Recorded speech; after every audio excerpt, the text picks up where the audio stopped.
Les invito a que abran sus Biblias en Primera de Pedro. Primera de Pedro, capítulo 1.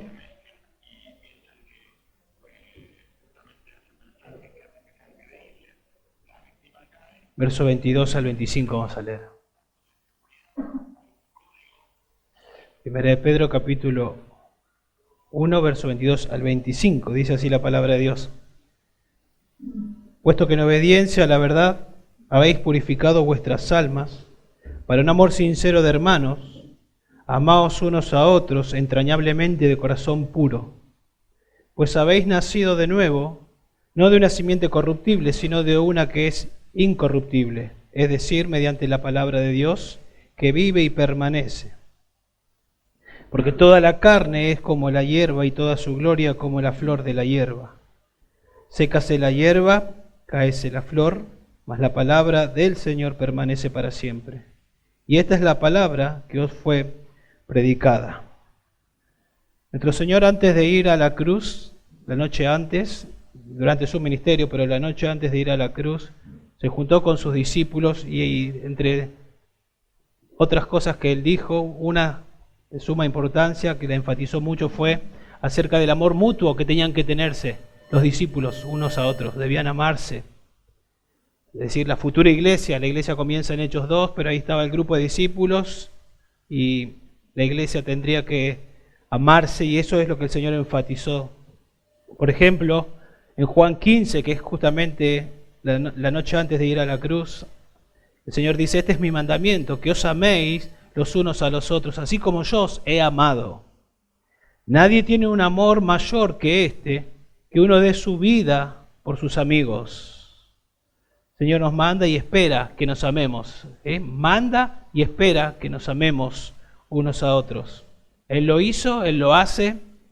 No de manera perfecta lo vamos a hacer nosotros, pero nos manda a que lo podamos hacer. Que lo hagamos, ¿no? De manera sacrificial, de manera desinteresada, satisfaciendo las necesidades de otros. Todos tenemos necesidades. Pensar en otros y ver de qué manera buscamos el bien y ayudar y servir a otros. El apóstol Juan en su primera carta, él impactado por el amor, porque se lo conoce como el discípulo del amor, habló mucho del amor Juan.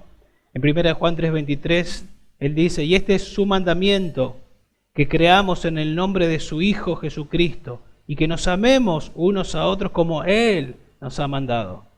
En el año 95 más o menos, escribió él todas sus cartas de Evangelio, Apocalipsis, o sea, muchos años después, estaba impactado todavía por el amor. Y si había algo que él enseñaba acerca del amor.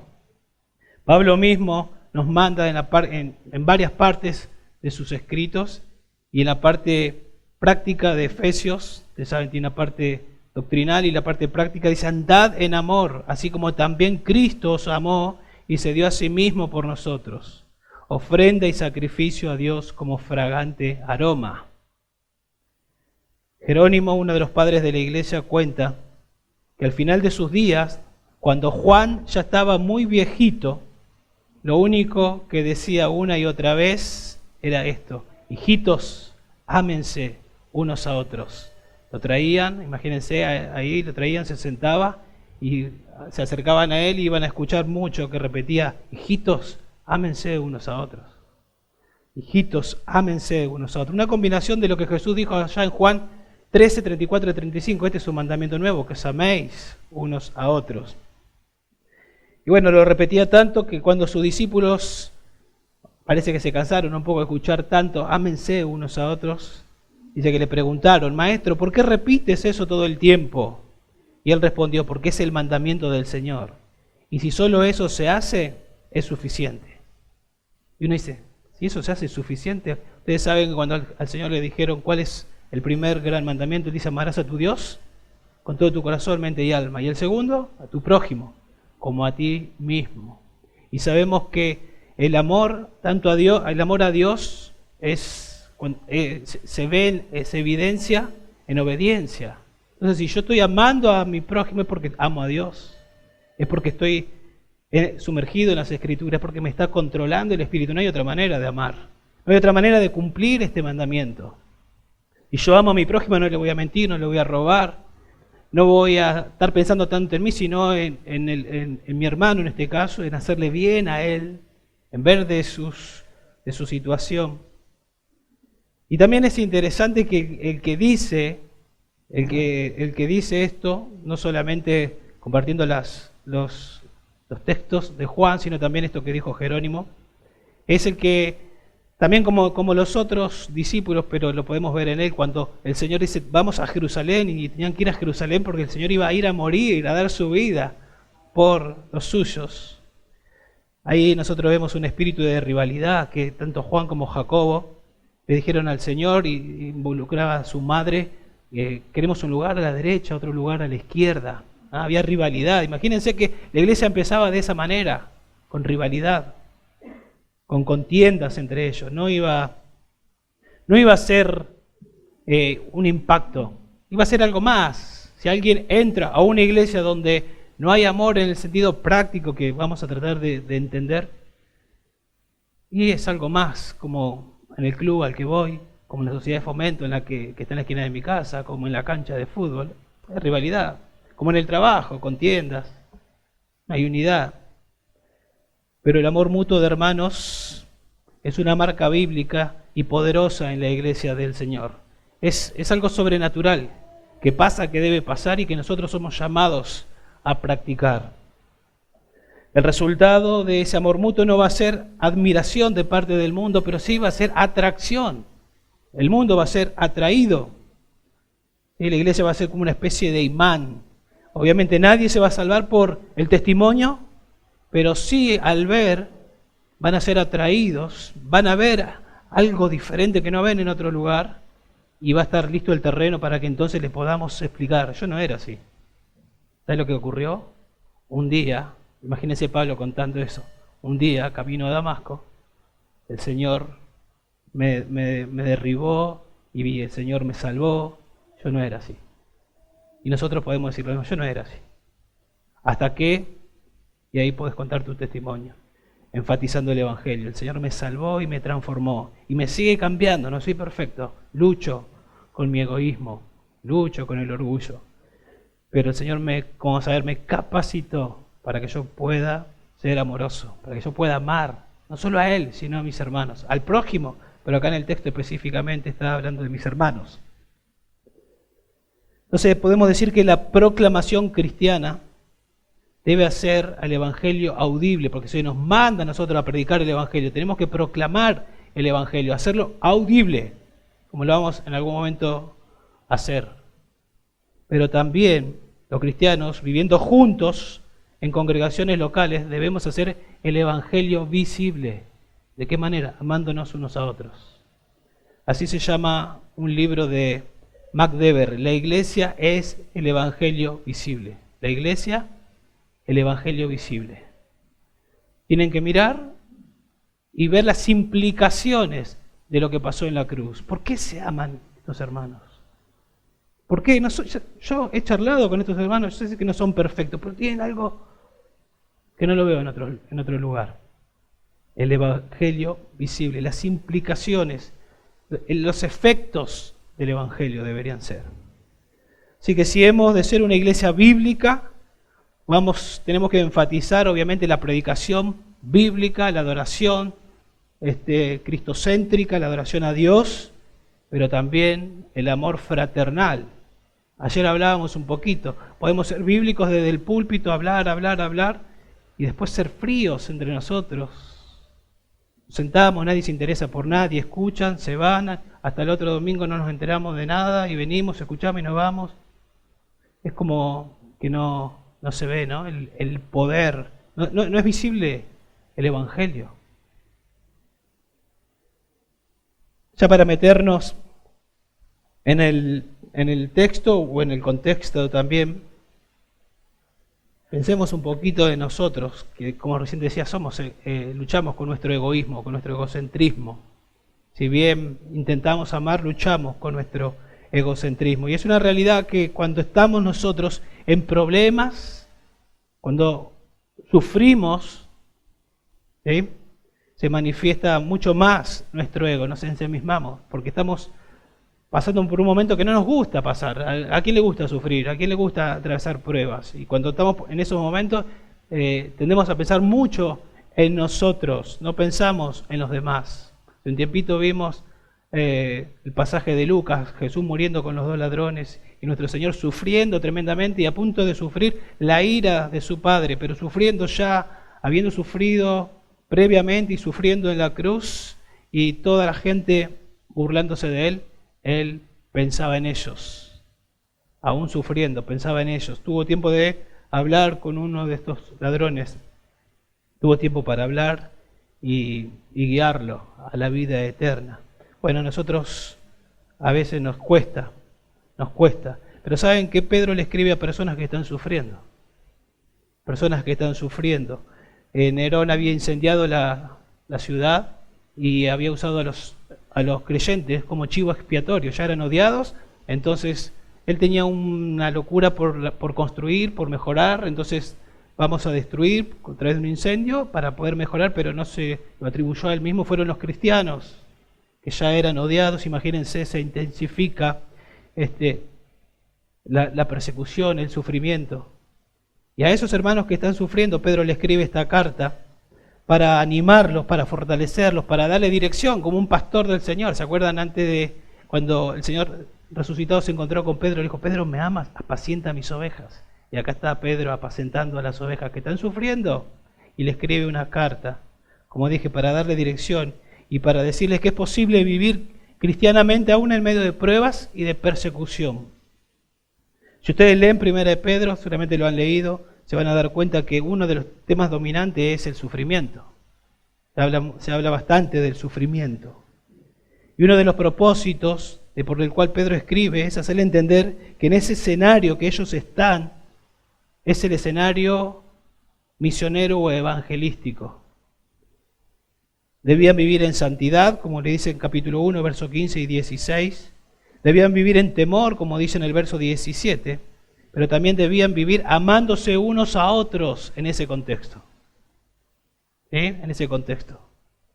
Cuando yo estoy sufriendo, yo tengo que amar a mis hermanos, como dice acá.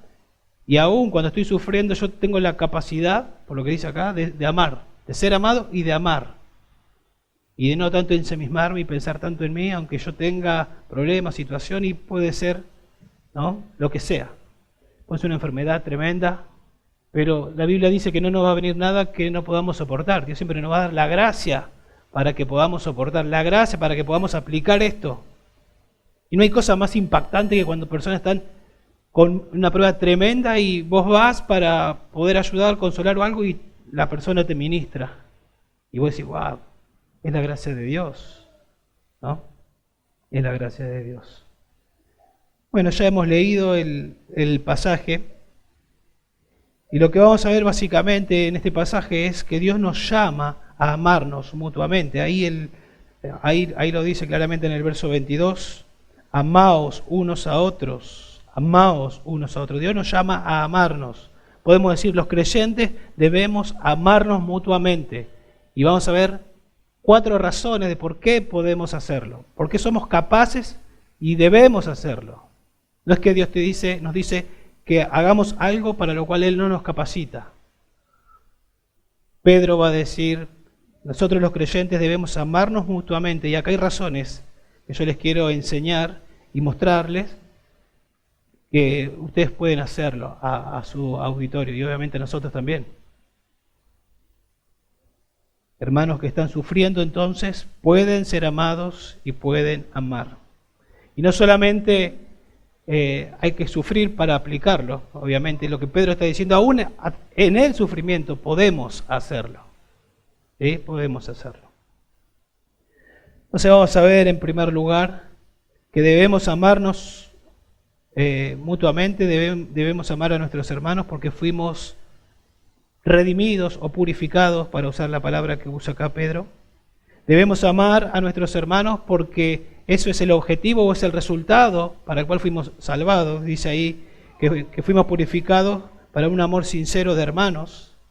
Debemos amar a nuestros hermanos porque esa es nuestra responsabilidad. Eso es lo que Dios nos dice: amaos unos a otros. Dios dice: esto es lo que tenés que hacer, es mi responsabilidad, es su responsabilidad hacerlo.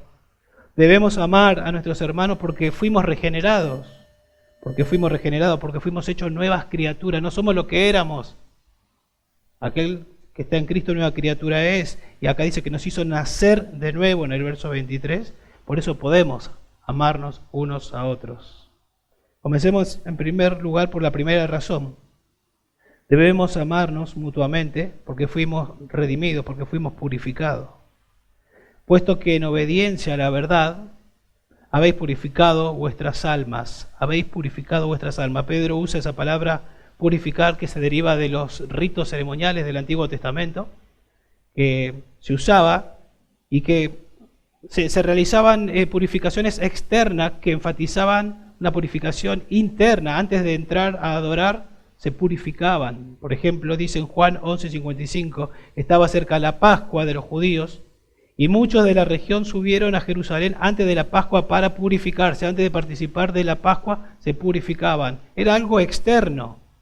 Obviamente Pedro acá no lo está usando de manera externa, está usando la palabra, pero está apuntando a una purificación que ha ocurrido en el creyente, una purificación interna, porque habla de vuestras almas, algo interno. Ellos fueron purificados internamente, por eso pueden amar, dice. Y obviamente esta purificación, esta limpieza interna implica que estos hermanos se arrepintieron y pusieron fe en Cristo. ¿Dónde está arrepentimiento y fe acá? Lo vemos en la frase obediencia a la verdad. Puesto que en obediencia a la verdad, ¿sí? Esa obediencia a la verdad es el Evangelio, y nosotros miramos para arriba, verso 19, habla de la sangre preciosa de un cordero sin tacha, viene hablando de Cristo, la sangre de Cristo, porque el Cristo estaba preparado desde antes de la fundación del mundo, pero se ha manifestado en estos últimos tiempos por amor a ustedes, que por medio de Él sois creyentes en Dios, por lo que Él hizo, que resucitó de entre los muertos y le dio gloria, de manera que vuestra fe y esperanza sean en Dios. La segunda persona de la Trinidad estaba lista desde antes de la fundación del mundo, vino en el tiempo, fue a la cruz del Calvario como sustituto, recibió el castigo que todos aquellos merecían el infierno, ¿no? Un día pueden venir en arrepentimiento y fe, van a venir en arrepentimiento y fe a Él, van a obedecer la verdad, van a obedecer el Evangelio. Y acá estos creyentes obedecieron el Evangelio, son creyentes, son salvos. En el momento que ellos obedecieron el Evangelio fueron purificados, fueron limpiados internamente. Cuando se les predicó el Evangelio como alguien que se da cuenta que la ropa está sucia y está lista para ser lavada, se dieron cuenta que su vida estaba sucia, estaban separados de Dios y que lo único que podían hacer es ser limpiada por la sangre de Cristo, y entonces en arrepentimiento y fe fueron a Cristo para salvación. Alguien que comprende que está contaminado por su pecado debe entender que el Evangelio, que necesita el Evangelio, y eso es lo que ocurre con un creyente, y se apropia de esa verdad, no solo escuchándola intelectualmente, sino haciéndola suya. ¿Cómo? Arrepintiéndose por sus pecados. Yo reconozco que soy un pecador, y que soy un pecador y que merezco el infierno. Y entiendo que Jesús, la segunda persona de la Trinidad, fue en mi lugar y recibió el castigo. Entonces yo pongo mi fe en la obra de Cristo. Soy salvado, soy purificado. Y cuando Él me purifica, me capacita para que yo pueda amar a mi hermano de una manera que nunca antes. Primero, que no pertenecía a la familia de creyentes, y tampoco que tenía la capacidad de amar como se me explica acá que lo puedo hacer. Antes de seguir, tal vez preguntarte internamente si tu alma ha sido purificada. No si entendés que Cristo vino, murió en la cruz y resucitó al tercer día, tal vez intelectualmente lo entendés. Si has venido a Cristo en arrepentimiento y fe, si tu alma ha sido purificada, si te morís hoy, ¿estás listo, lista para irte a la presencia de Dios? La frase habéis purificado vuestras almas parece dar a entender que es una obra humana, porque dice habéis purificado vuestras almas. pero no es algo obviamente que yo me autorrealizo, yo no puedo limpiar, no puedo meter una mano y limpiarme por dentro, es algo que hace el Señor, es sobrenatural. Él lo hace cuando yo obedezco a la fe. Como oró Mati, no buscábamos a Dios, no hay quien busque a Dios, íbamos a contramano. Y el Señor de alguna manera nos atrajo a Él, nos abrió los ojos para que podamos entender el Evangelio, nos salvó y nuestras almas fueron purificadas. Básicamente lo que está diciendo Pedro acá estaba escrito en el Antiguo Testamento, como por ejemplo en Ezequiel 36:25, que se habla del nuevo pacto, un nuevo pacto que Dios va a hacer con la casa de Israel, pero que la iglesia, que no es Israel, fue beneficiada. Dice allá en Ezequiel 36:25, entonces os rociaré con agua limpia y quedaréis limpios de todas vuestras inmundicias, y de todos vuestros ídolos os limpiaré. Además, os daré un corazón nuevo, y pondré un espíritu nuevo dentro de ustedes. Quitaré de vuestra carne el corazón de piedra, y os daré un corazón de carne, sensible. Pondré dentro de ustedes mi espíritu, y haré que andéis en mis estatutos, y que cumpláis cuidadosamente mis ordenanzas. Eso es lo que Dios va a hacer con Israel, pero que hoy la iglesia se beneficia. Israel está endurecido, en algún momento esto va a aplicar a Israel. Pero ¿cuándo se cumpla? ¿Cuándo se inicia esto? Bueno, unos bastantes años más adelante, Jesús, antes de ir a la cruz, reunió a sus discípulos, les dijo que preparen el lugar, quería celebrar la Pascua, y en un momento, celebrando la Pascua, esa Pascua la transforma en cena, y él dice esto cuando está tomando la copa, porque esto es mi sangre del nuevo pacto. ¿Qué nuevo pacto? Prometido en el Antiguo Testamento, que es derramado por muchos para el perdón de pecados. Mañana voy a ir a la cruz, voy a morir, voy a derramar sangre, voy a dar mi vida para el perdón de pecados de todo aquel que se arrepiente y cree. Y ahí se inició el nuevo pacto. Entonces, cuando nos arrepentimos y ponemos fe, obedecemos a la verdad y somos purificados. Y cuando Dios nos salva, Dios nos transforma, no nos deja igual. A partir de ese momento podemos amar a Dios porque no lo amábamos. Tal vez alguien dice, sí, pero yo iba a una iglesia, iba a la iglesia, bueno, pero tal vez tenías un Dios con minúscula porque no era el Dios de la Biblia, porque la Biblia nos enseña que al Dios de la Biblia todos lo odiábamos. Somos enemigos de Dios, dice Romanos 8, versos 7 y 8. Y a partir de ese momento, Dios hace un milagro y comienzo a amar a Dios. Y comienzo a amar a mi prójimo. Y comienzo a amar a mi hermano. Conozco la familia, conozco personas que por primera vez las comienzo a ver y ya las amo y tenemos algo en común. Y me preocupo y me interesan y se preocupan y se interesan por mí. Un milagro. Un milagro. Podemos amarnos porque Dios purificó nuestras almas. Eso lo tenemos que entender. Si somos creyentes y Dios purificó nuestras almas, podemos amarnos. Es más, bueno, el gran problema es el pecado. El pecado es el que me hace, el pecado del egoísmo, ¿no? Entre otros pecados. Pero cuando Dios nos salva podemos hacerlo y podemos hacerlo como lo hacía Adán y Eva, podemos decir, antes de Génesis 3. Ellos lo podían hacer de manera perfecta, porque ellos se amaban mutuamente, de manera perfecta. Y amaban a Dios de manera perfecta. El pecado lo arruinó todo. Pero ahí nomás el Señor nos sale a buscar, y el Señor también les da una promesa, que es de la simiente de la mujer. Va a venir una persona, sabemos que esa persona es Jesús, y va a aplastar la cabeza de Satanás. Y va a traer salvación. Y va a comenzar a recomponer lo que se arruinó en Génesis 3. Nosotros ahora podemos amar a Dios, podemos amar al prójimo. Sé que no lo hacemos de manera perfecta, pero hacia allá vamos. Por eso cantábamos, si esto es ahora, imagínense lo que va a ser en el cielo. Si ahora disfrutamos, y espero que así sea, de amarnos unos a otros, imagínense lo que va a ser en el cielo ya sin luchar con el pecado. Va a ser precioso. amar a Dios con toda nuestra mente, alma, corazón, de manera perfecta. Amarnos nosotros va a ser, pero bueno, podemos comenzar a practicarlo. Debemos comenzar a practicarlo. La iglesia debe ser una porción, la antesala al cielo. Por eso cuando alguien entra, como dice Juan, y se aman unos a otros, van a entender, van a saber que son mis discípulos. Porque eso no se ve en otro lado.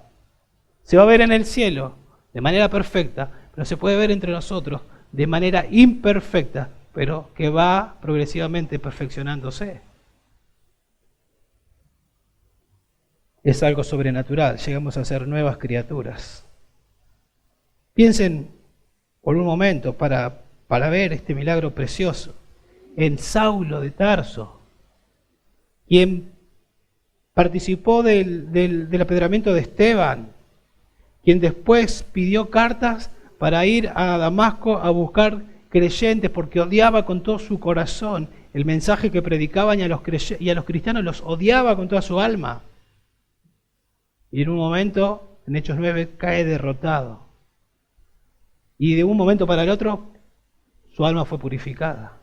Y después vemos ese mismo hombre físicamente, pero que ya no es el mismo hombre, porque ocurrió un milagro, diciendo cosas impresionantes como, por ejemplo, a los Gálatas: hijitos míos, por quienes vuelvo a sufrir dolores de parto, hasta que Cristo sea formado en ustedes. Peleando por ellos, para que Cristo sea formado en ellos. Pero antes de Hechos 9 los odiaba. ¿Cómo puede ser? ¿Qué pasó? Su alma fue purificada y estaba puesta en práctica el amor. Allá en 2 Corintios 11, 22 al 29, él da una serie de sufrimientos, habla de que fue azotado 5 veces con 40 azotes menos uno, que sufrió, estuvo en peligro de muerte, peligro en el mar, tremendas situaciones adversas que él pasó, pero lo llamativo que termina diciendo: pero lo que sobre mí se agolpa es la preocupación por las iglesias.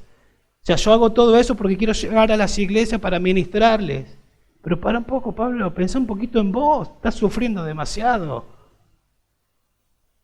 Está pensando en otros, en bendecirle a otros, en ayudar a otros. Eso es amor. ¿Qué fue lo que ocurrió? Su alma fue purificada. ¿Pablo es diferente a nosotros? Lo mismo que pasó, que experimentó Pablo para salvación, experimentamos nosotros. Lo mismo. Dice ahí: habéis purificado. La forma verbal ahí está hablando de una acción que fue completa en el pasado para ellos. Y si usted es un creyente, esto es algo que pasó en el pasado cuando usted se convirtió. Una acción completa, pero los resultados de esa acción completa permanecen, afectan el presente. De manera que si mi vida fue purificada en el pasado, los efectos de esa obra que Dios hizo tienen que estar afectando el presente. Y una de las maneras es amando a mis hermanos. Por eso Jesús le dijo ahí en Juan 15:3 a los discípulos: vosotros ya estáis limpios, ya están limpios ustedes. En otras palabras, ya están purificadas sus almas. Pero el mismo Jesús, antes de ir a la cruz, oró y dijo: santifícalos a esos mismos que ya están limpios. En tu verdad, tu palabra es verdad. Entonces ya están limpios, es una obra completa, pero tienen que seguir creciendo en santidad. Y pueden crecer en santidad porque se inició una obra en ustedes. Si entre ellos había hermanos que no estaban amando como debían, necesitaban entender que era posible, que lo podían hacer. Imagínense que alguien tal vez no sabía y de repente leen esto: uy, es verdad, estoy pensando mucho en mí mismo. Y comienzan a hacerlo. Porque Pedro de alguna manera le abre los ojos y le dice: Dios te purificó, Dios te salvó, podés hacerlo, aún en medio del sufrimiento. Podés pensar en tus hermanos, podés amarlos. Así que si somos creyentes nos podemos decir: no puedo. No puedo. Más bien sería: no quiero. O no lo creo. Pero no puedo decir que no puedo hacerlo. Solamente eso es correcto si usted no es un creyente. El no creyente no puede, obviamente. hay que ser creyente. Por ejemplo, en Juan 5:42 dice, pero yo os conozco que no tenéis el amor de Dios en vosotros. Está hablando a incrédulos. Yo conozco que no tenéis el amor de Dios en vosotros. Primera de Juan 3:10, en esto se reconocen los hijos de Dios y los hijos del diablo. Todo aquel que no practica la justicia no es de Dios. Tampoco aquel que no ama a su hermano. El que no ama a su hermano es una marca distintiva de que no es creyente. Como es una marca distintiva de creyente aquel que ama a su hermano. O sea, la idea que está transmitiendo Pedro acá en esto que estamos viendo es que la limpieza inicial, podemos decir, para la salvación, también lo es para la santificación. Fui limpiado inicialmente y eso de alguna manera inicia el proceso de santificación. En Juan 13:9, Pedro dice, Simón Pedro le dijo, Señor, entonces no solo los pies, sino también las manos y la cabeza. Y Jesús le dijo, el que se ha bañado no necesita lavarse. El que ya ha sido purificado, podemos decir, ya no necesita, es una vez y para siempre, excepto los pies, pues está todo limpio. Y vosotros estáis limpios, pero no todos. Si usted hoy se da cuenta que es un creyente, pero que no está amando como debe amar, y yo creo que todos entramos ahí, me tengo que lavar los pies, me tengo que decir, Señor, perdoname, estoy pensando mucho en mí mismo, no estoy pensando tanto en mis hermanos. Es más, vine hoy, ni oré, ni pensé en mis hermanos, vine hoy para ver qué podía recibir nada más. Y no está mal, pero falta la otra parte y ver qué puedo dar, cómo puedo dar, qué puedo ayudar, de qué manera puedo bendecir. Debido a que fuiste purificado, debes amar a tu hermano. Usted puede hacerlo. Fíjense, ahí nomás, 1 de Pedro, capítulo 1. 1 de Pedro, capítulo 1. En el verso, vamos a leer del 1, verso 1, capítulo 1, verso 1. Pedro, apóstol de Jesucristo, a los expatriados de la dispersión en el Ponto, Galacia, Capadocia, Asia y Bitinia, elegidos según el previo conocimiento de Dios Padre. Dios te eligió previamente por la obra santificadora del Espíritu. ¿Para qué? Para obedecer a Jesucristo y ser rociado con su sangre. O sea, Dios tenía todo listo desde antes de la fundación del mundo, te eligió, en el tiempo te salvó, y dice acá que te salvó para que seas obediente a Jesucristo.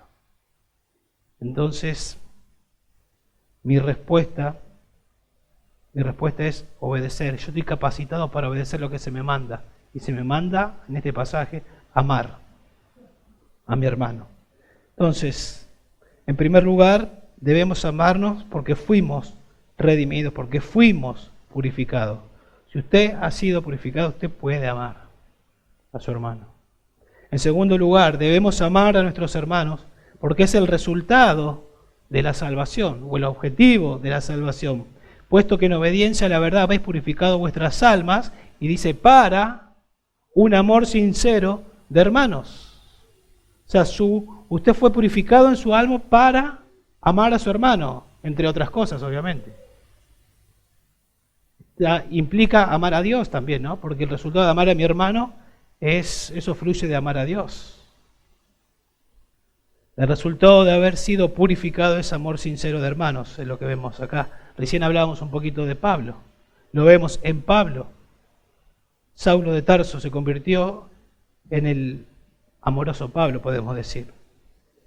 Y eso fue el resultado de su encuentro con el Señor camino a Damasco. Para eso fue salvado Pablo.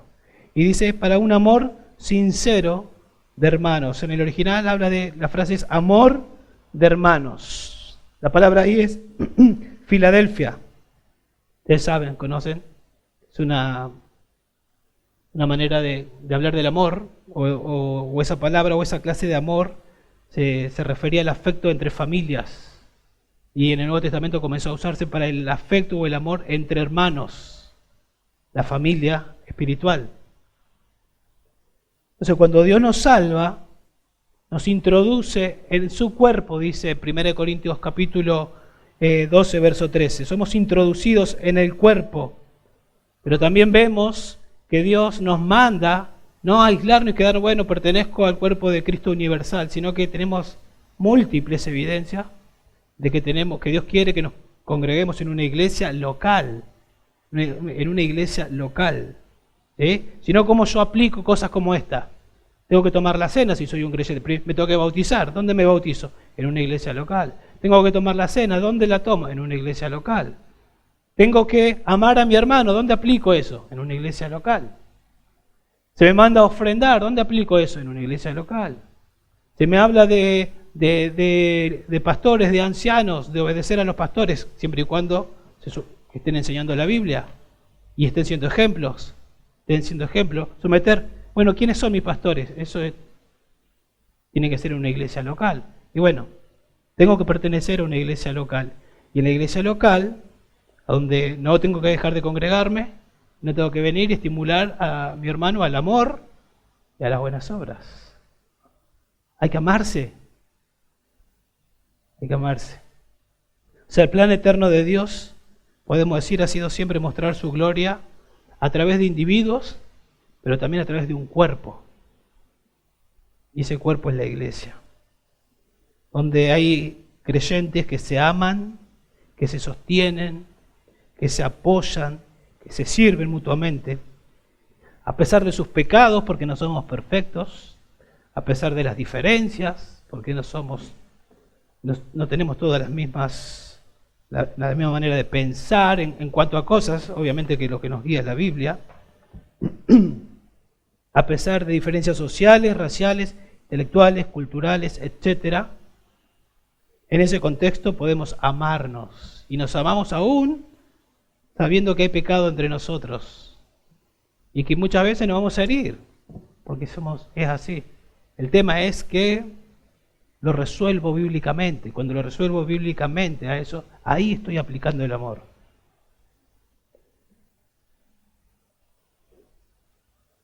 El Señor nos sacó de una familia a la que no pertenecíamos, a la que nos introdujo, mejor dicho, una familia a la que no pertenecíamos. Éramos de la familia del diablo y nos introdujo en la familia del Señor.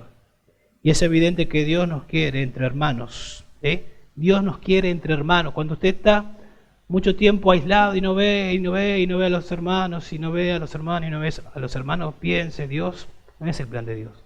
Dios lo quiere entre hermanos. Porque ¿dónde aplico esto que me está dando? Todos los unos a los otros que hay en la Biblia, y esto específicamente, ¿dónde lo aplico si yo no tengo relación con mi hermano? ¿A quién amo? Hay que estar con los hermanos. Esto no puede ocurrir en soledad. Esto debe ocurrir en el contexto de la iglesia local. Por ejemplo, hay en Romanos 12:10, el apóstol Pablo dice, sed afectuosos, hablando del amor fraternal, sed afectuosos unos con otros, con amor fraternal, con honra, dando preferencia unos a otros. Ámense de manera fraternal, el mismo concepto de Pedro. O sea, son creyentes, fueron purificados, ámense.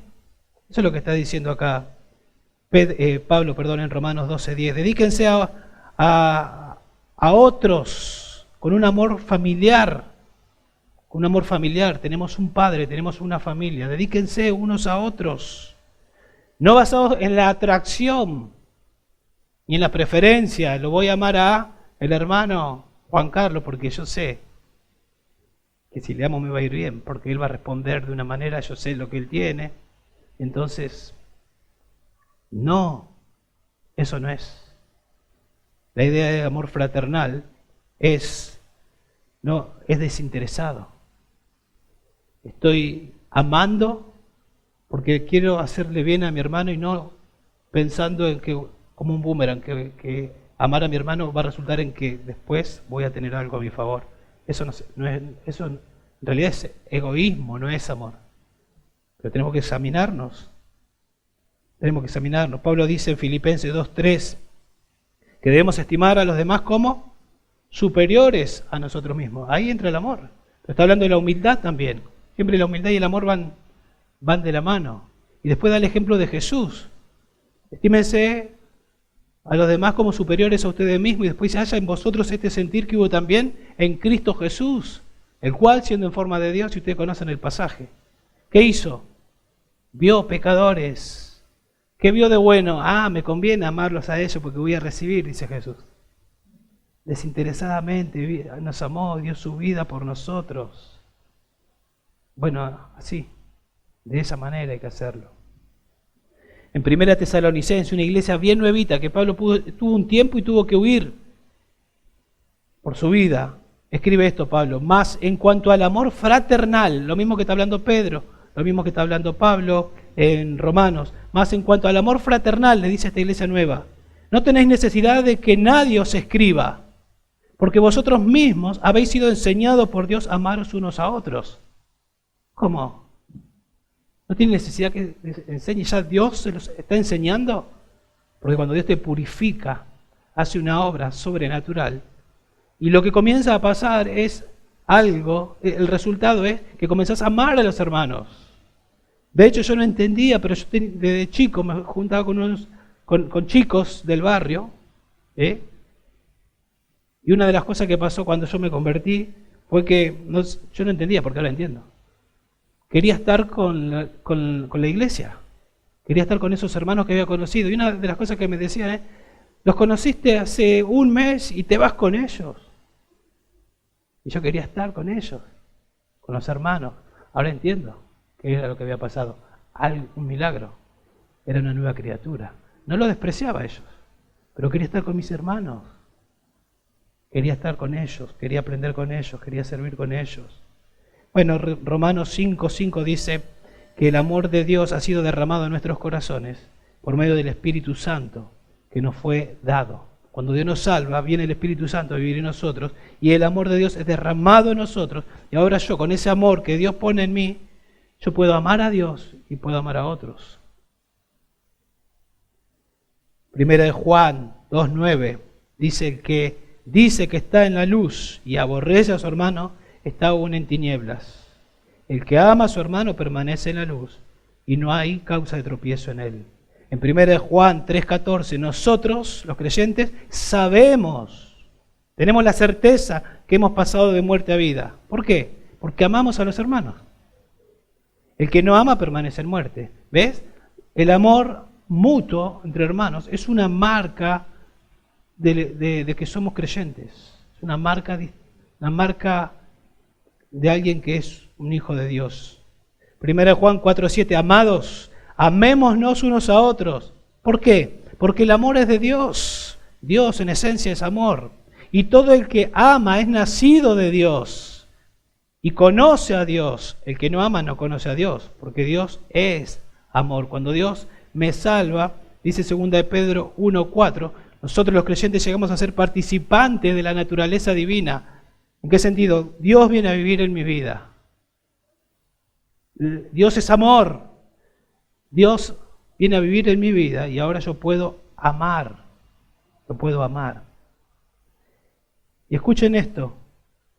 Acá dice, nosotros sabemos que somos creyentes cuando amamos. Y en Juan 13:35, Juan dice, el mundo sabe que ustedes son creyentes cuando ustedes se aman. Y en 1 Juan 4:12, escuchen esto, dice, a Dios nadie le ha visto jamás. Nadie le ha visto jamás. ¿Y cómo lo pueden ver? Bueno, Dios es invisible. Si nos amamos unos a otros, Dios permanece en nosotros y su amor es perfeccionado en nosotros.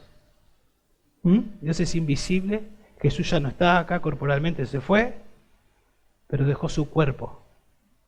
Y cuando se aman unos a otros, conocen, dice Jesús, que son mis discípulos. Es impresionante esto. Y habla de un amor sincero. ¿Vieron? Voy a decir la palabra griega y usted ya se va a dar cuenta. Bueno, tiene que ver con hipócrita, no un hipócrita. O sea, un amor sincero, un amor sin hipocresía, es lo que está diciendo. Un amor genuino, un amor sin fingimiento. Una definición es sin teatro. No estoy actuando. Y como decía hoy, no estoy buscando qué puedo recibir. Me conviene amar a este grupito de hermanos porque sé que voy a tener respuesta. ¿No? No se trata de eso. Hablando de Pablo, los corintios no lo trataban bien a él. Y él les dice, yo estoy dispuesto no solo a gastar de lo mío, hablando económicamente, sino a gastarme yo mismo por ustedes. Aunque amando más, yo sea amado menos. Con todo el dolor de que preferían a los falsos apóstoles. Pero eso es amor desinteresado. Ese es amor sobrenatural. Ese principio de amar gobernaba la vida de Pablo. Y eso es lo que tenemos que lograr con la ayuda del Señor. Que sea un principio en nuestras vidas. De pensar en otros. Señor, ayúdame. Porque no es natural, ¿eh? No lo puedo hacer en mi fuerza. El amor sea sin fingimiento, dice Romanos 12:9. Bueno, 2 razones vamos viendo. Veamos la tercera razón por la que nosotros podemos y debemos amar a nuestros hermanos, porque es nuestra responsabilidad también. Fíjense, puesto que en obediencia a la verdad habéis purificado vuestras almas para un amor sincero de hermanos, y entonces ¿qué viene? El mandato, amaos unos a otros, entrañablemente de corazón puro. Es un mandato, es una orden. Todo muy lindo, Dios nos purificó, ahora somos capaces de amar, pero ahora no somos robots que nos movemos y amamos, porque purificó, seguimos siendo personas con voluntad.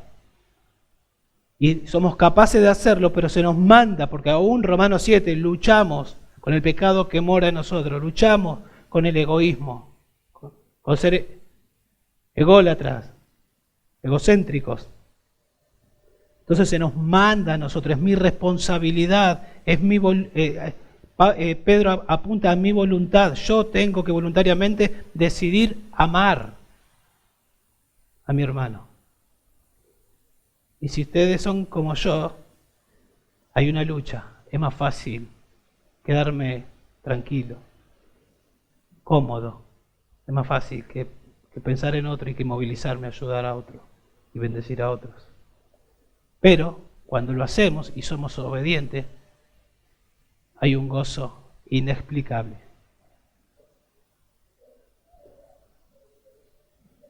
Debemos ser intencionales entonces, debe ser un principio en nuestras vidas. Debemos disponer nuestra voluntad para hacer aquello para lo cual fuimos capacitados. Antes de venir, Señor, voy a estar con hermanos. Por favor, Dios, ayúdame a pensar en ellos, ayúdame a escucharlos, ayúdame a si puedo hacer algo por ellos, hacerlo. Ayúdame a estar atento. Por favor, a no pensar solamente en mí o en ser bendecido. Ayúdame a bendecir. Y si yo vengo pensando así y usted viene pensando así, yo voy a ser bendecido, porque usted viene pensando en bendecirme a mí, yo voy a venir pensando en bendecirle a usted, y así mutuamente. Y va a ser una bendición. La idea es mostrar amor, es demostrar amor, eso es, amaos. Por ejemplo, en 1 Juan 3:16 dice, en esto conocemos el amor, en que Él, Jesús, puso su vida por nosotros. También nosotros debemos poner nuestras vidas por los hermanos. No amemos de palabra ni de lengua, sino de hecho y en verdad. Hizo algo práctico, puso su vida por mí, ahora yo tengo que poner mi vida por los hermanos. No para redimirlos en el sentido de salvación, está en Cristo. Pero aún, si es necesario dar mi vida por el bien de mis hermanos, acá está diciendo. Y el amor acá que habla, en este mandato es diferente. Era el otro Filadelfia, este es agapao, que todos habremos escuchado de ese amor o de ese término. Pero alguien define de esta manera cuando habla de este amor. Dice, expresa la forma de amor más pura y noble, guiada por la voluntad,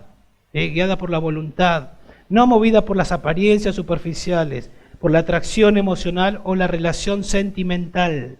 O sea, mi voluntad es conquistada y entonces soy impulsado a amar.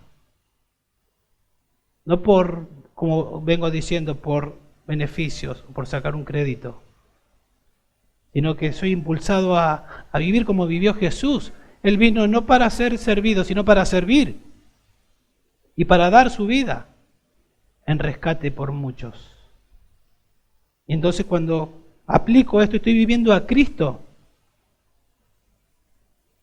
El verdadero amor bíblico siempre se expresa en actos de servicio, satisfaciendo las necesidades en sacrificio para el beneficio de otros. Me preocupo por el bienestar de mi hermano, más allá de si lo soluciono o no, o no soluciono la necesidad. Estoy preocupado, estoy interesado, estoy a disposición para serle útil. Ahí en Mateo, cuando el Señor está hablando, y está hablando de cuando Él va a venir, ¿no? Cuando Él venga y separe de un lado a las ovejas y a los cabritos, los creyentes y los no creyentes. Dice que el Señor va a decir estas palabras cuando vaya separando: tuve hambre, me diste de comer; tuve sed, me diste de beber; fui forastero y me recibiste; estaba desnudo y me vestisteis; enfermo y me visitasteis; en la cárcel y vinisteis a mí. Entonces ellos, los creyentes, como impactados, le van a decir los justos: Señor, ¿cuándo te vimos hambriento y te dimos de comer, o sediento y te dimos de beber? ¿Cuándo te vimos como forastero y te recibimos, o desnudo y te vestimos? ¿Y cuándo te vimos enfermo en la cárcel y vinimos a ti? Respondiendo el rey les dirá: en verdad os digo que en cuanto lo hiciste a uno de estos hermanos míos, dice Jesús, aún a los más pequeños, a mí lo hiciste. O sea, ustedes son creyentes porque ustedes lo han demostrado. La salvación no es por obra, no es que son salvos porque demostraron amor, sino que la demostración de amor práctico, aún en momentos bien difíciles, a costo de perder la vida porque en la cárcel lo visitaban, y etcétera, etcétera. ¿Por qué? Porque sus almas fueron purificadas, porque fueron redimidos, fueron capacitados, y ellos estaban en libertad y hermanos estaban en cárceles, hermanos estaban sufriendo, y se jugaron el pellejo para bendecir a los hermanos. Y era tan natural, eso sobrenatural, que cuando le dice: ¿cuándo te hicimos eso, Señor?, estaban sorprendidos. ¿Y qué ganancia podían sacar ellos de visitar a personas así? Ninguna, era desinteresado. No era movido por las emociones, era movido por la voluntad, un principio que gobernaba sus vidas. Salvos para amar, amor de familia. Yo sé que si estoy sufriendo, mi familia de carne va a venir, ¿no? Bueno, ¿cuánto más debe ser así la familia espiritual? Algunos versículos como para decir de qué manera puedo aplicar esto de amar a mi hermano. Dice: gozaos con los que se gozan, llorad con los que lloran. Eso es amor. 1 Corintios 12:26, si un miembro sufre, todos los miembros sufren con él; y si un miembro es honrado, todos los miembros se regocijan con él. Ahí es amor también. Cuando me martillo el dedito chiquitito, todo el cuerpo sufre. ¿Sí? Todo el cuerpo sufre. Y así debe pasar entre nosotros también. Gálatas 5:13, porque vosotros, hermanos, a libertad fuisteis llamados, solo que no uséis la libertad como pretexto para la carne, sino servíos por amor los unos a los otros. Sírvanse por amor unos a otros. Hebreos 10:24, considérense como estimularse al amor y a las buenas obras. 1 Juan 3:18, hijitos, no se amen de palabra, bueno, ya lo leímos, ni de lengua, sino de hecho y en verdad. 1 Pedro 4:10, según cada uno ha recibido un don especial. Si Dios te salvó, te ha dado a lo menos un don. Cada uno, según ha recibido un don especial, úselo, sirviéndolos unos a otros, como buenos administradores de la multiforme gracia de Dios. Dios le ha dado un don, a lo menos. ¿Y el don para qué? Para poder servir. Bueno, úselo. Por amor a Dios, por amor a los hermanos, úselo para el bien de otros. Gálatas 5:22 dice que habla del fruto del Espíritu: amor, gozo, paz, ¿no? Pero en 5:16 dice: andad en el Espíritu y no satisfagáis los deseos de la carne. Y entonces el fruto del Espíritu es amor, gozo, paz, etcétera, etcétera. ¿Y cómo yo ando en el Espíritu? Cuando me someto al instrumento que usa el Espíritu. Cuando voy a las Escrituras y Dios me habla como ahora, que me está diciendo que fui salvado para amar, y entonces Dios me está haciendo claro conmigo. Y entonces ahora que Dios por su Espíritu me ilumina, me ayuda a entender, ese mismo Espíritu ahora me capacita y me ayuda a aplicarlo. Cuando yo hago eso, estoy andando en el Espíritu. Y el fruto del amor, gozo, paz se comienza a evidenciar. Y también dice ahí, antes de pasar al verso 23, habéis purificado vuestras almas por un amor sincero de hermanos, amaos unos a otros, y ahí podría haber terminado y todo se entendía, pero dice entrañablemente. La idea es intensamente, con fervor, sin cesar, esa es la idea. La idea de estirarse con intensidad. Metafóricamente podemos pensar en un atleta que estira todos los músculos para lograr algo. Entonces, estirate con todas tus fuerzas para amar a tus hermanos. Eso es lo que está diciendo. Y dice de ahí, de corazón puro. Podés hacerlo porque tu corazón fue purificado. Y ese amor impulsado con toda la fuerza se inicia porque hay un corazón que fue purificado por el Señor.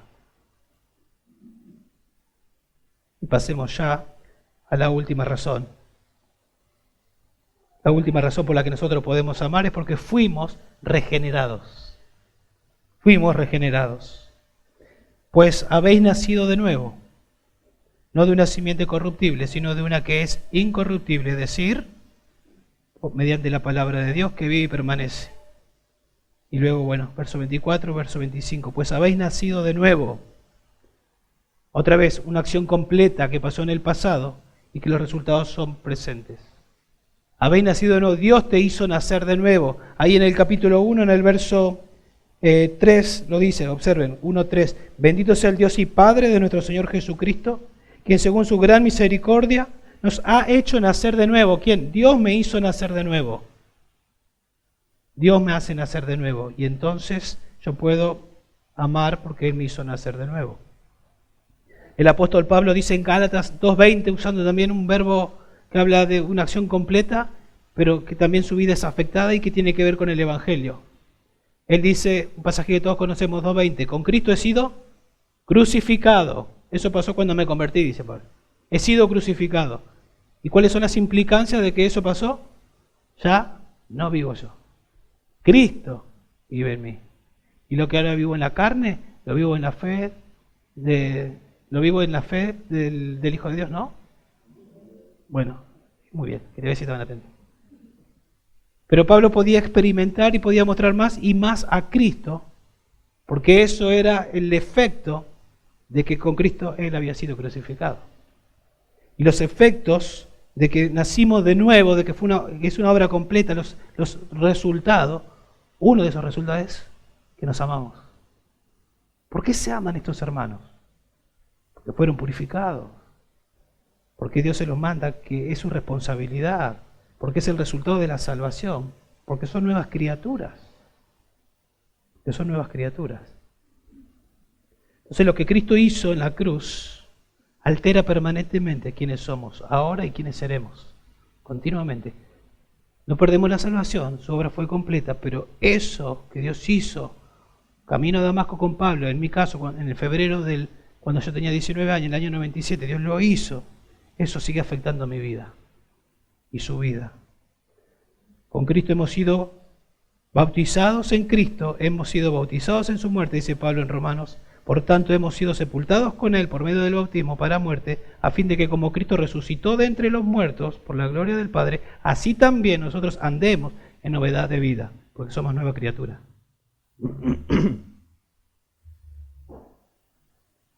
Y dice ahí en el verso 23, habla de simiente, ¿vieron?